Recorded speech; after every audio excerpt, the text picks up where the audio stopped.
In just a few moments, we're going to have the Monday, May 18th ban and restricted announcement live. But before it goes live, I'd like to say my predictions, which are no changes. That doesn't mean that's what I would like for Legacy in particular. I would like to see Tamiyo Inquisitive Student banned. That's my number one priority. And then traditionally, I've wanted both creatures out of Oops All Spells banned. That said, over the last month or so, the results for that deck have dropped. My opinion kind of remains the same. I think the deck has rancid play patterns and requires every deck in Legacy to dedicate 33% of its sideboard in order to beating the deck because it's so powerful. Well, the numbers don't support banning it right now, so I would understand not banning it, but I would still like to see those cards gone. And then recently, the Tron deck, the colorless mud deck in Legacy that abuses Candelabra of Thanos, has had an insane win rate. It's actually won the most number of challenges based on the number of players playing it.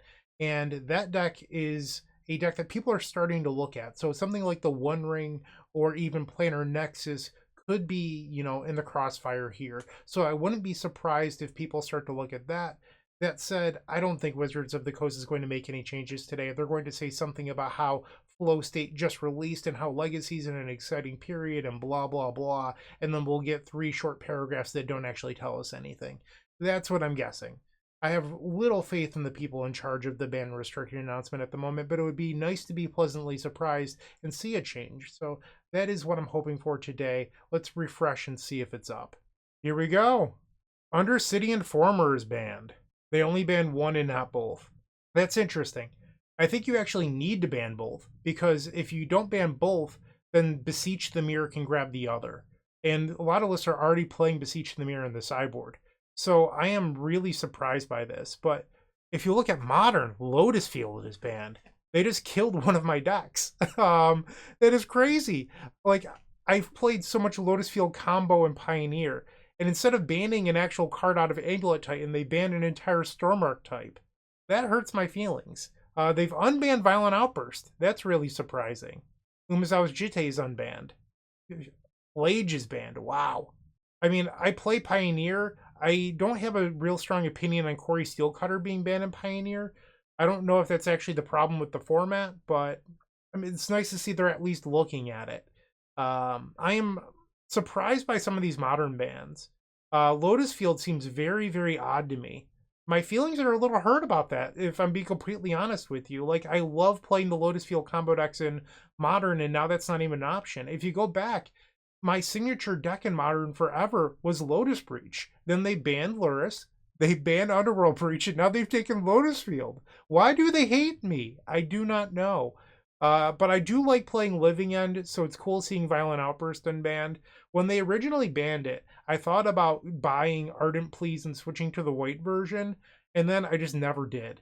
So it's nice that I can go back to playing the rug-based or teamer-based Living End decks, but Lotus Field actually hurts my feelings.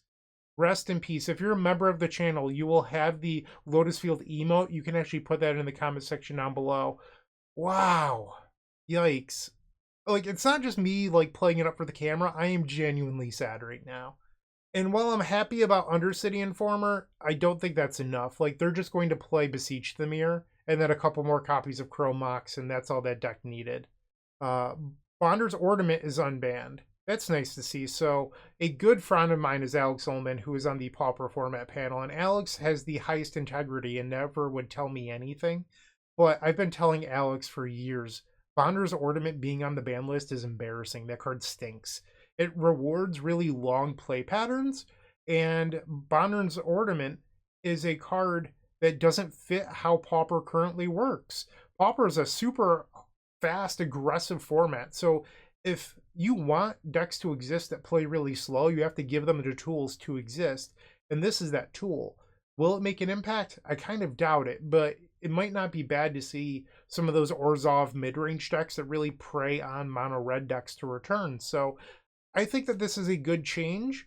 I don't know if it does anything anymore, but it's a good change. I don't play any arena formats, so none of this matters to me.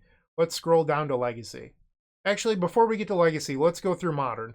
I'm genuinely interested by some of what they're saying. So I want to read the part about Lotus Field. I get why Flage is banned. Boros Energy is so powerful. I'm not terribly surprised by that. I would like to know about Lotus Field and why they banned my boy. Alright, so Lotus Field is banned because it allows Amulet Titan to win on fewer resources involving things like Scape Shift. Okay, I get it, but you could have just banned a card out of Amulet Titan that wasn't Lotus Field, but I understand the Lotus Field combo deck is not a major player in Modern, it's just a deck that I love. Ugh, part of me died today. Alright, let's keep going. Overall, Legacy looks pretty good. I think I, for the most part, agree, but that doesn't mean it can't be better. We're seeing new cards hit the format, new decks pop up. Yeah. And now, with the release of Modern Horizons 3, we saw power level increase to Oops All Spells. I would agree. I initially thought the MDFC lands were not going to be that powerful, and I ended up being very, very wrong. But sometimes our predictions aren't correct, and it's okay to change your opinions after you have new information. I think sometimes people get a little too hung up on dying on the hill of their initial impression, and it's just not a good growth mindset. Okay.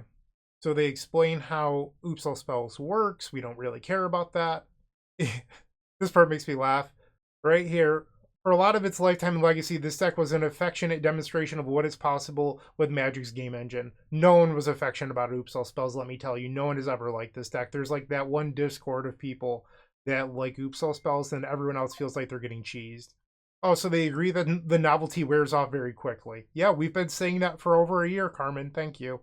All right, so let's keep going. It's a one-card combo deck. Being problematic, that's extremely repetitive. Yep, I would agree. So down here, they talk about the impact on the format and how people feel that they don't get to play. A defining characteristic between Legacy and Vintage is that Vintage, a lot of the gameplay decision, and I know it's a little bit of a meme, happens in deck building. And then, like, the early game is mulligans, and then the late game is turn one. That is the joke. Oops All Spells has made Legacy feel that way, where if you're not playing Leyline of the Void, you're at such a big disadvantage. And I like that they're acknowledging that games are ending too quickly. And this is coming from the Storm guy, and I completely get it. We had an episode of the Eternal Glory podcast where we talked about the difference between Oops All Spells and Storm. Oops All Spells can goldfish anyone if they don't have Forcible 72, or I believe it's 72% of the time. Storm's turn one win rate is less than half of that. So Oops All Spells is much better at the turn one win percentage. And I think that's a reason that it deserved to be banned. And it seems like the BNR team and Carmen agrees. And now here's the interesting part. They're going to go on and say why they chose to ban Undercity Informer but keep Balustrade Spy legal. They want to preserve the existence of the deck but depower it. Goblin Charbelcher decks are cut from the same cloth, blah, blah, blah. They're hoping that it can reduce it to a reasonable power level, sure. And now they go on to talk about Flow State, which I think is a reasonable card for them to discuss. If you look at the decks over the last month since Flow State's release, the Flow State decks are really the decks winning a lot in Legacy because they're allowing blue to outgrind pretty quickly. Well, I'm actually interested to see if they mention Tamiyo at all, because Tamiyo and Flow State is putting a chokehold on the fair decks of the format. They talk about Colorless Tron. Yeah, I mean, this has been the hot deck, but it's nothing about Tamiyo Inquisitive Student. Okay. Gavin writes for Pauper. I'm going to go through more formats today. It's just, this is an exciting update, and I have opinions on other formats. Like, I like playing Modern. I like playing Pauper. Pauper's probably my second favorite format, so let's see what they say. The format is light on slower control decks. Yeah, because the format's so fast. I am not terribly surprised by that. And then I literally do not care about Arena. I'm sorry. I know some of you request Arena decks from me, or that I play Arena. I just do not care. Magic Online through and through. So that is the ban and restricted announcement. They banned Lotus Field. I am hurt by this, but I'm happy to see something out of Oops All Spells go. Genuinely, I am happy about that. I'm conflicted with today's announcement. We'll see how it plays out in Legacy.